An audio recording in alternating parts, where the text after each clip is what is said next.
ഞങ്ങളെ ക്ലാസ്സുകാർ ഞങ്ങളെ ഒരു ഡിപ്രഷൻ ഇൻഫോയുടെ ക്ലാസ് കാണിക്കാൻ വേണ്ടിയിട്ട് ഹാനോവറിലുള്ള 96ന്റെ സ്റ്റേഡിയത്തിലോട്ട് കൊണ്ടുപോവാണ്. പോകുന്നതിന് മുന്നേ ക്ലാസ്സിൽ നിന്ന് ഞങ്ങളെ കൊണ്ടൊക്കെ ഒരു കൺസേൺ ഫോം ഒക്കെ ഒപ്പിടിപ്പിച്ചിട്ടുണ്ടായിരുന്നു. അതൊക്കെ കണ്ടപ്പോൾ എനിക്ക് ചെറിയൊരു പേടി ഉണ്ടായിരുന്നു. എന്തോ വലിയ കാര്യം അവിടെ നടക്കാൻ പോവാന്ന് ഞാൻ വിചാരിച്ചു. കാരണം ആവശ്യത്തിലേറെ ഡിപ്രഷനും ആങ്സൈറ്റി ഒക്കെ ഇപ്പൊ തന്നെ ഉണ്ട്. പിന്നെ എന്തിനാ റിസ്ക് എടുക്കുന്നതെന്ന് വിചാരിച്ചു. പിന്നെ വിചാരിച്ചു ഇതൊക്കെ ഒരു എക്സ്പീരിയൻസ് അല്ലേ, പോയി നോക്കാന്ന്. അവിടെ ചെന്നപ്പോൾ ഞങ്ങൾ ഇങ്ങനത്തെ ഒരു റൂമിൽ കൊണ്ടിരിക്കേ എന്റെ മുന്നിൽ നിരന്ന് നിൽക്കുന്നത് എന്താണെന്നറിയോ?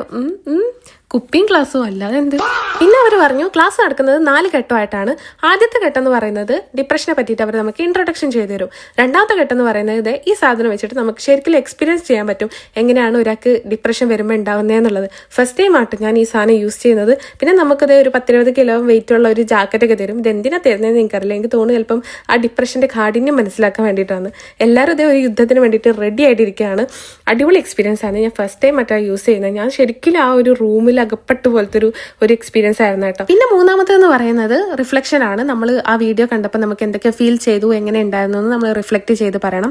നാലാമത്തെ പറയുന്നത് നമുക്ക് ഡിപ്രഷൻ വരുമ്പോൾ നമ്മൾ എന്തെല്ലാം ആക്ടിവിറ്റീസ് ചെയ്യണം എന്ന് കാണിക്കാൻ വേണ്ടിയിട്ട് നമ്മൾ പ്ലേ റൂമിലോട്ട് പറഞ്ഞയച്ചു. അങ്ങനെ പ്ലേ ഒക്കെ ചെയ്തു. പിന്നെ നമ്മൾ ആ സ്റ്റേഡിയം മൊത്തം കണ്ടു, കുറച്ച് ഫോട്ടോസും വീഡിയോസും ഒക്കെ എടുത്തു. അങ്ങനെ ഞങ്ങൾ തിരിച്ചു പോയി.